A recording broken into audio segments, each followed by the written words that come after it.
Madame Lachenal, on a déjà dit, mais vous allez nous redire pour qu'on puisse voter la fixation des taux des impôts directs. Oui, je vous ai déjà exposé les éléments. Donc, ce qui est intéressant dans ce projet de délibération, c'est le récapitulatif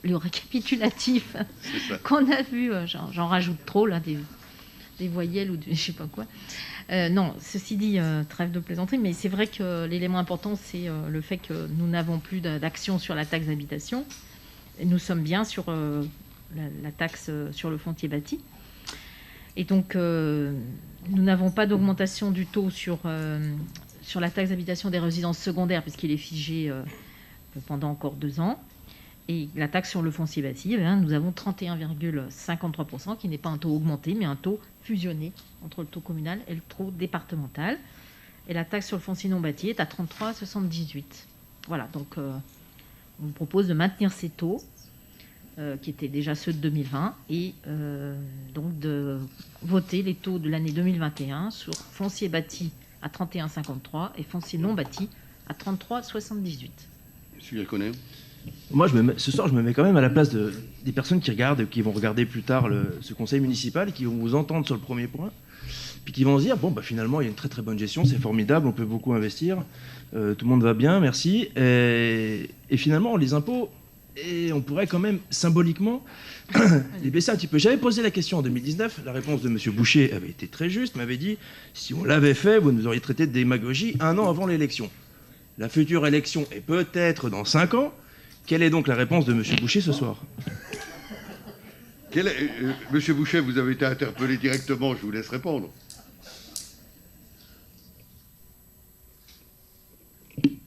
Je vais faire une réponse qui sera celle-ci, c'est-à-dire que grâce à vous, Monsieur Iaconet, on n'est pas tout à fait sûr qu'elle soit dans 5 ans. Donc si on le faisait là, maintenant, et qu'il y ait des élections en juin ou en septembre, grâce à votre intervention, donc vous me traiteriez aussi de démagogique. Donc on ne va pas le faire cette année non plus. À l'année prochaine. Et moi, je vais vous répondre sur le fond, sans doute pas l'année prochaine. Parce que si on diminue nos recettes, comment, par exemple, on aurait fait face à... si on diminue la fiscalité, comment on aurait fait face au coût du Covid cette année? Comment on aurait fait face? On n'aurait pas fait face. Donc, aujourd'hui, moi, je dis qu'il nous faut nous donner les moyens, et non seulement de réaliser, mais aussi de fonctionner. Et les moyens de fonctionner, c'est les écoles, c'est les centres, les CLAE, les centres annexés aux écoles, c'est l'accueil des enfants, c'est la culture, c'est le sport, c'est les subventions aux associations qui portent. Et si on baisse les impôts, on est obligé de baisser tout ça. Et donc, vous me direz la prochaine fois que vous ferez la proposition où on baisse les dotations. Et alors, on pourra peut-être travailler plus sur le fond. Mais je pense que si on peut tenir sans augmenter la fiscalité, c'est l'objectif que l'on peut se fixer. Après, il y a des éléments qui peuvent arriver et c'est compliqué. Oui, je vous laisse la parole, monsieur. Et bonsoir à tous. Ça allait être ma question, finalement, puisque j'ai retracé un petit peu les 20 ans sur la fiscalité à Annemasse. Et sur Annemasse, sur chaque mandature, on a eu une augmentation des impôts. Donc sur le bâti, sur le non-bâti, on ne va plus parler de la taxe foncière, mais à chaque fois, il y a une augmentation. Est-ce que les Annemassiens doivent s'attendre sur les 5 ans à une augmentation, à une stagnation, ou pourquoi pas, ce qui pourrait être pas mal, une baisse des impôts? Est-ce qu'on a une vision sur ces 5 ans-là, comme on a eu une vision sur le dernier conseil au niveau de tous vos projets, ou vous gardez cette vision-là pour vous? Aujourd'hui, je redis ce que je viens de dire. Aujourd'hui, nous assurons la continuité, le maintien des taux de fiscalité. Aujourd'hui, y compris pour la suite. Je ne connais pas la situation financière qui va arriver. Je ne sais pas quelles seront les conséquences de la crise Covid qui pourra arriver, des complications qui pourraient arriver. Et je sais aussi qu'il y a des objectifs à atteindre, par exemple la maison de la mémoire et les halles alimentaires. Donc il nous faudra nous donner les moyens si on veut y arriver. Donc je pense que l'objectif est de maintenir les taux de fiscalité aussi longtemps que possible. Et puis, si jamais il fallait, ce serait expliqué à contre-cœur, mais on aurait un débat. Mais il n'y a pas de projet d'augmentation des taux de fiscalité. Ouais. Donc finalement, si jamais, voilà, la vision, c'est vrai qu'avec le Covid, on ne sait pas trop ce qui peut se passer. C'est pas des projets que vous abandonnez, c'est finalement une augmentation des impôts. C'est la vision que... Je ne fais pas de politique fiction. Voilà. Monsieur Fournier. Oui, bonsoir. Oui, juste pour rappeler aussi que les dotations de l'État ont baissé de 50% en 5 ans.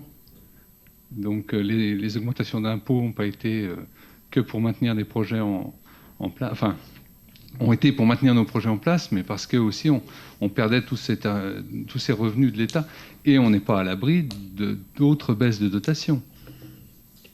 Monsieur Boucher. Je voudrais rappeler à tout le monde dans la salle quand même qu'il y a une très grosse baisse des impôts locaux pour tous les gens, enfin pour l'instant une partie des gens. 80%.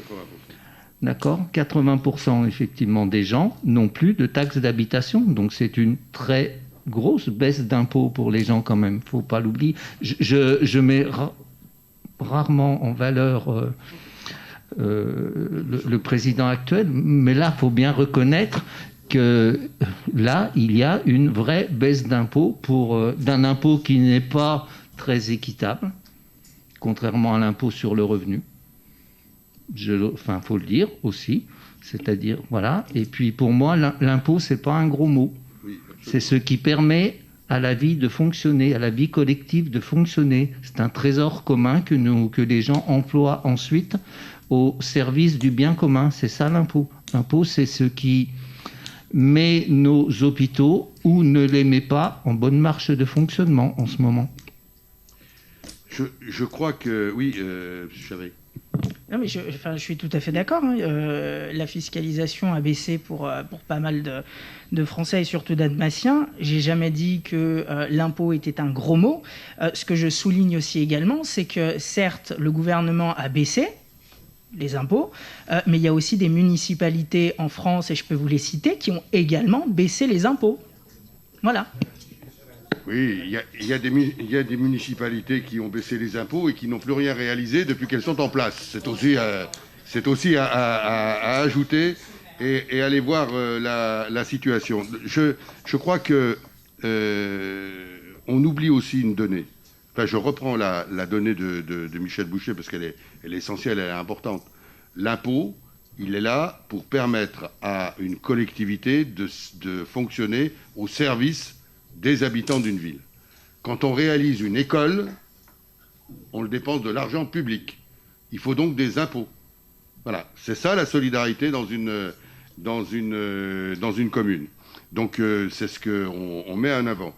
Et puis j'ajoute une chose, on n'a pas le graphique ici, mais on pourrait avoir le graphique que l'on a présenté dans d'autres temps, qui montre le taux, on l'a plus puisqu'on n'a plus de...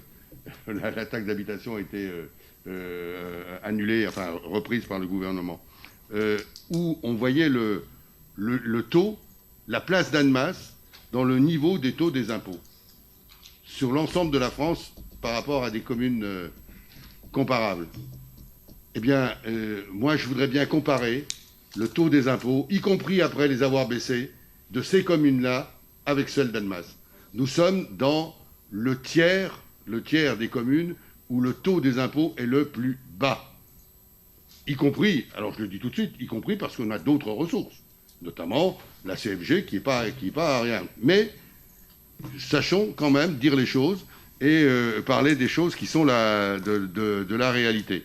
Donc une ville qui a des impôts bas, proportionnellement par rapport à d'autres, et qui a une capacité de fonctionnement telle qu'on vient de le voir, et qui aujourd'hui annonce que pour réaliser tout ça, tout ce qu'on a mis en place, on maintient le taux de la fiscalité, on maintient le taux des fiscalités. Voilà, c'est plutôt pas mal, moi je trouve. C'est plutôt pas mal. Une dernière intervention ? Oui. J'ai jamais dit que le taux était haut sur Annemasse, qu'on soit bien d'accord. Non mais voilà, dites pas ce que j'ai pas dit, monsieur le maire. Je n'ai jamais dit ça. Tout ce que j'ai pas dit que vous l'aviez dit, j'ai dit que je le disais. Mais bon, je veux dire dans le débat, voilà. Donc, je suis tout à fait d'accord avec vous. Le taux, il n'est pas excessif. On est d'accord. Maintenant, c'est vrai que les Annemassiens pourraient, à juste titre, savoir si potentiellement la majorité préfère augmenter les impôts du fait qu'il peut se passer tout avec la Covid et donc ou alors des subventions qui vont être supprimées par le gouvernement. On ne sait pas ce qui peut se passer sur les 5 années. On est d'accord. Donc, je veux dire, les Annemassiens peuvent avoir une réponse sur est-ce que la majorité va préférer augmenter les impôts pour aller jusqu'au bout de ses projets ou tout simplement abandonner certains projets. Voilà, c'est juste ça la question. J'ai pas dit que les impôts étaient excessifs. Voilà, merci de le dire parce que voilà le graphique que je voulais vous montrer. Vous voyez le taux du foncier bâti, donc il maintient sur l'ensemble des villes comparables, entre 10 et 100 000 habitants. La médiane est à 26,63. Vous voyez où se trouve Annemasse, c'est le trait foncé. On est bien bas. Eh bien écoutez, moi, quand on est dans une période de crise, au niveau où on est, que sans doute on va devoir en fonctionnement aider encore davantage les gens, les plus fragiles, que notre CCAS a besoin d'argent pour aider les plus en difficulté. On est face à une crise considérable. Moi, je souhaite que la ville ait suffisamment de ressources et donc ne baisse pas ses ressources, je ne dis pas les augmente, ne baisse pas ses ressources pour répondre aux besoins des gens, y compris aux besoins non pas seulement en investissement, mais les besoins de tous les jours, les besoins de fonctionnement. Et la crise que l'on vit, on n'en connaît pas encore les conséquences. Donc, laisser à la ville les moyens qu'elle peut avoir, encore une fois, sans augmenter la fiscalité, pour répondre à ces besoins de la population. Et je crois qu'on le fera de manière la plus efficace possible. Voilà, je pense qu'on peut en rester là sur ce débat.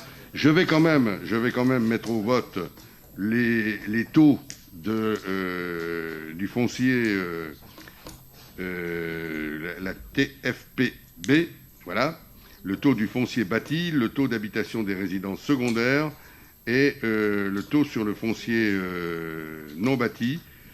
Ces 3 taux, puisque le premier, le taux sur l'habitation, le produit est perçu par l'État. Donc, est-ce qu'il y a des votes contre? Est-ce qu'il y a des abstentions? 5 abstentions plus les pouvoirs. Merci.